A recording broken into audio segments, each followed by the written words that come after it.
Assalamualaikum warahmatullahi wabarakatuh. Berjumpa lagi bersama saya Mega Wijayanti, calon guru penggerak angkatan 10 dari SDN Kebonapung 02 Balerejo, Kabupaten Madiun. Kali ini saya tidak sendiri, saya ditemani oleh rekan sejawat saya dan beliau adalah guru kelas 5 dari SDN Kebonapung 02 Balerejo, Madiun. Beliau adalah Ibu Anissa. Assalamualaikum Bu Ani. Waalaikumsalam Bu. Gimana kabarnya hari ini Bu Ani? Alhamdulillah sehat Bu. Ya. Hari ini kita akan mengadakan percakapan pra-observasi ya Bu. Sebelum nanti saya akan mengamati jalannya proses pembelajaran yang Ibu lakukan di dalam kelas atau sebelum saya melakukan proses observasi di kelas. Itu ya Bu ya. Ya. Adapun tujuan yang ingin saya lakukan ketika supervisi adalah untuk mengetahui dan juga mengevaluasi jalannya proses pembelajaran yang Ibu lakukan. Dan kenapa hari ini kita melakukan percakapan pra-observasi? Supaya di persiapan awal sebelum nanti Ibu melakukan kegiatan pembelajaran, Ibu merasa siap dan lebih percaya diri sehingga memberikan pembelajaran yang terbaik buat murid-murid. Itu ya Bu ya. Ada pertanyaan Bu yang ingin saya sampaikan pada Ibu. Yang pertama, kira-kira apa tujuan pembelajaran yang ingin Bu Anis capai? Jadi tujuan pembelajarannya ada dua Bu. Yang pertama, peserta didik mengetahui bagian-bagian telinga dan fungsinya. Kemudian yang kedua, peserta didik dapat menjelaskan cara kerja telinga melalui bagan atau skema sederhana. Jadi tujuan yang ingin Ibu sampaikan yaitu peserta didik mengetahui bagian-bagian dari telinga beserta fungsinya.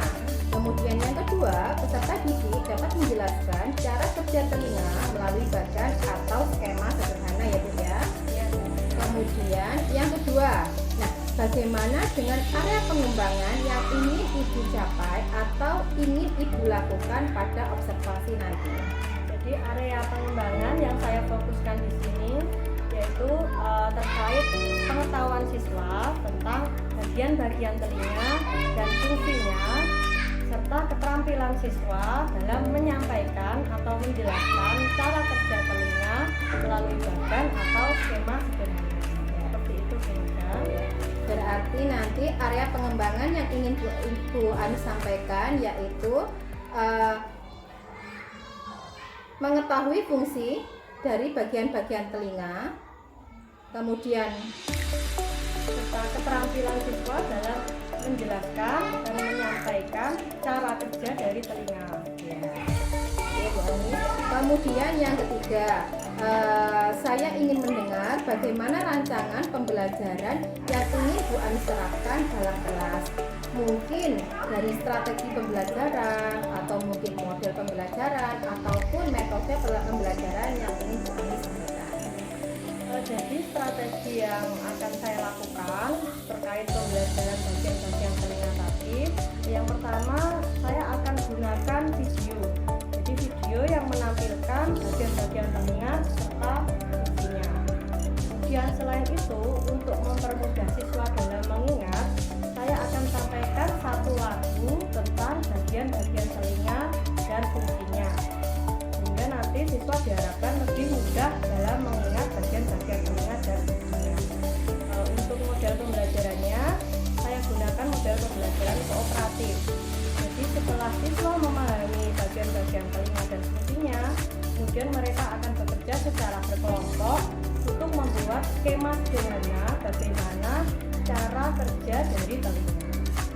Kemudian setelah mereka diskusi, mereka akan presentasi di depan menggunakan bahasa mereka sendiri bagaimana skema atau proses dari cara kerja telinga. Untuk metodenya saya menggunakan metode ceramah plus.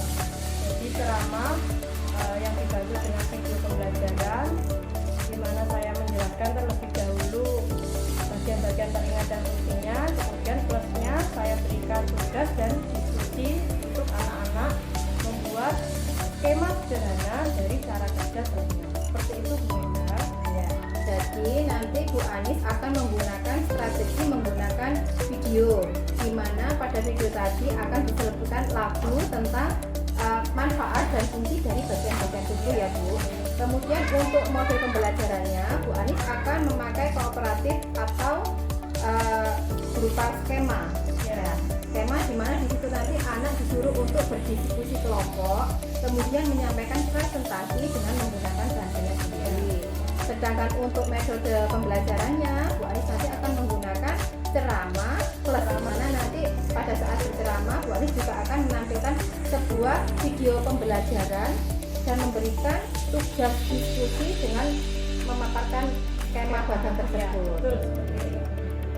Nah, bagaimana dengan media pembelajaran yang akan Bu Anis gunakan di kelas? Jadi media pembelajarannya ya saya gunakan video tadi, video pembelajaran tentang bagian-bagian telinga dan fungsinya. Jadi untuk media pembelajaran Bu Anis akan menggunakan video pembelajaran tentang bagian-bagian telinga beserta fungsinya. Oke. Kira-kira kapan Ibu akan melakukan kegiatan pembelajaran tersebut? Di hari apa dan jam keberapa? Insya Allah bisa dilakukan di hari Selasa minggu depan di jam pertama di pembelajaran IPA. Jadi nanti untuk pelaksanaannya hari Selasa minggu depan di jam pertama pada pembelajaran IPA ya. Nanti pada hari tersebut saya akan datang ke kelas Ibu dan saya akan melakukan supervisi kelas serta saya akan melihat secara langsung apa yang sudah Ibu lakukan dan mencatat hal-hal apa saja yang Ibu lakukan selama pembelajaran di sini. Oke. Kemudian nanti setelah Ibu melakukan observasi pembelajaran di dalam kelas, kita akan melakukan percakapan yang terakhir ya Bu, yaitu percakapan pasca observasi. Sebelum kita akhiri, kira-kira apa yang Ibu dapat dari hasil percakapan kita pagi ini? Jadi dengan adanya diskusi pra-observasi ini, saya bisa mempersiapkan bagaimana kegiatan pembelajaran saat observasi berlangsung, sehingga saya bisa lebih percaya diri, lebih siap dalam menjalankan pembelajaran di hari Selasa. Baik Bu Anis, terima kasih atas waktunya sudah bersedia berbincang dengan saya di percakapan pra-observasi ini. Kemudian demikian percakapan ini nanti kita akan ketemu lagi minggu depan, tepatnya di hari Selasa, dengan observasi yang Ibu lakukan di dalam kelas. Kemudian setelah itu kita akan melakukan lagi percakapan lagi, yaitu pasca observasi. Terima kasih Bu Anis atas waktunya. Wassalamualaikum warahmatullahi wabarakatuh. Waalaikumsalam warahmatullahi wabarakatuh.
warahmatullahi wabarakatuh. Salam sejahtera untuk kita semua.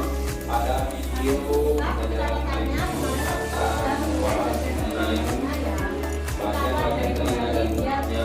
Bagian-bagian telinga itu terdiri dari daun telinga, lubang telinga, gelang telinga, tulang pendengaran yang terdiri dari bagian tulang matis, tulang landasan, dan tulang sambudi, saluran eustachius, rumah siku, syaraf pendengaran, dan 3 saluran setengah lingkaran.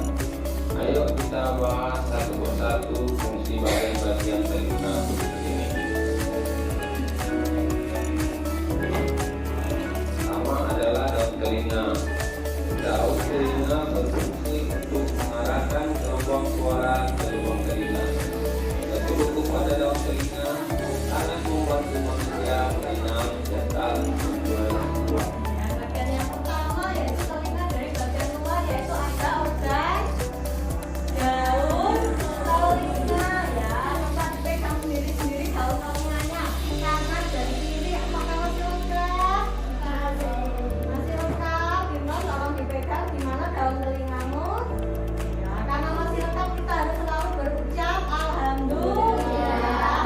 Apa daun telinga? Mengarahkan gelombang suara ke lubang telinga. Jadi tempat masuknya dari luar suara ditangkap terus dialirkan ke lubang telinga. Selanjutnya adalah lubang telinga. Lubang telinga berfungsi sebagai saluran masuknya gelombang suara ke dalam telinga. Lubang telinga terletak agak miring ke atas agar udara yang ada dalamnya tetap panas. Besarnya lubang udara sudah dirancang agar jadi kelinci kita tidak bisa masuk ke saluran dalam telinga. Nah, di dekat daun telinga atau di bagian tengah dari daun telinga ada namanya lubang telinga. Nah, jadi di bagian sini ini lubang dari telinga.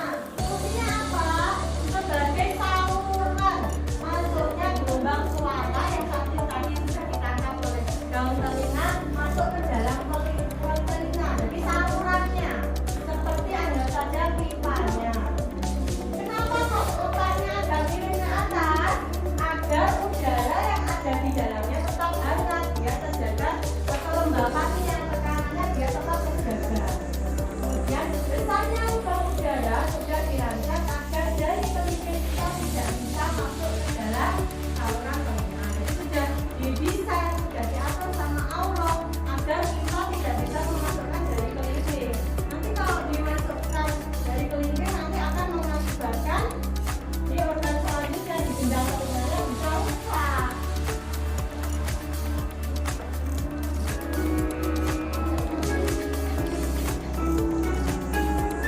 Adalah gendang telinga. Gendang telinga merupakan salah satu tipis yang akan bergetar jika ada gelombang suara masuk dalam telinga. Gendang telinga bisa pecah jika mendengar suara yang sangat keras. Ya. Kemudian bagian telinga yang ketiga, ini ada selaput tipis, ini namanya gendang telinga. Dia akan bergetar jika ada gelombang suara yang masuk, yang ditangkap dari daun telinga masuk lewat saluran di lubang telinga, kemudian menggetarkan gendang telinga. Nah, gendang telinga ini dia bisa pecah jika mendengarkan suara yang sangat keras. Kemudian bisa sembuh apa tidak? Bisa sembuh dengan sendirinya, tapi tergantung dari kerusakannya. Kalau kerusakannya memang cukup parah, harus dibantu dengan dokter atau perawatan khusus agar gendang telinganya cepat pulih.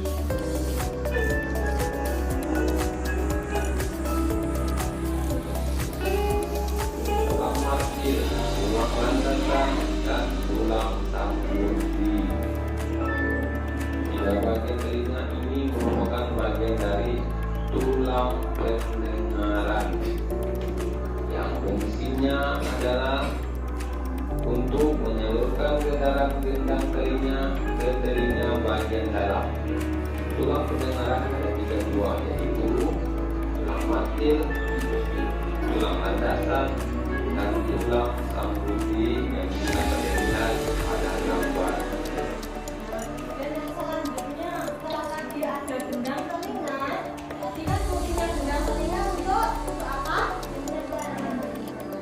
Menggetarkan. Ketika ada gelombang suara masuk, ini gendang telinganya akan bergetar. Nah, sama lihat di sini kan terhubung dengan ini bagian yang warna kuning. Ini adalah tulang pendengaran, terdiri dari tulang matil, tulang landasan, dan tulang sandi. Fungsinya apa? Jadi setelah gendang telinganya bergetar, kemudian meneruskan getaran tadi lewat tulang pendengaran. Jadi menyalurkan getaran tadi dari gendang telinga disalurkan masuk lebih ke dalam lagi.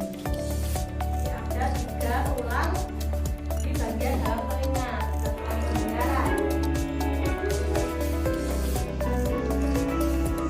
Kemudian saluran Eustachius.